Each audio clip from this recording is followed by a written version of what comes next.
And so if you're looking for an idea of something to do, that's still to this day probably my favorite thing that we ended up doing. And so one of my favorite things that we did was Nathan died 3 weeks prior to our 20th wedding anniversary.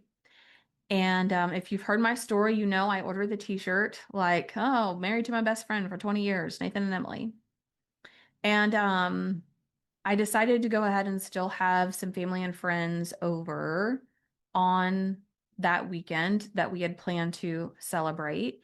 And I remember asking my counselor, like, what can we do? Like, I don't want it to be too sad, but I do feel like the whole point of them coming was to acknowledge our marriage and to honor that. But I also don't want it to be like a second funeral because it's just 3 weeks later.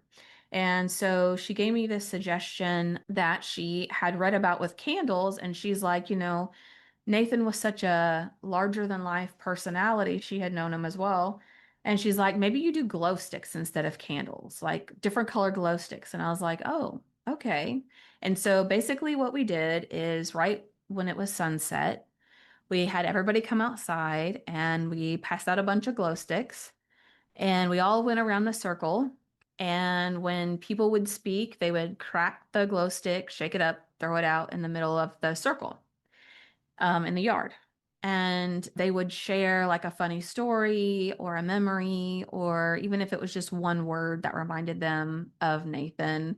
And so, you're laughing, you're crying, you're just thinking back about all the times. And we go around the circle a couple of times.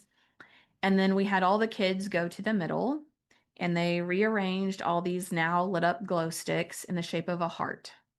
And then we just had a moment of silence where we all just kind of stood back and we were looking at like this illuminated heart made of glow sticks that represented stories and memories and like all of the love that we had shared as family and friends that really centered around Nathan. And it was just like the perfect thing she could have suggested for us to do. And so if you're looking for an idea of something to do, that's still to this day probably my favorite thing that we ended up doing.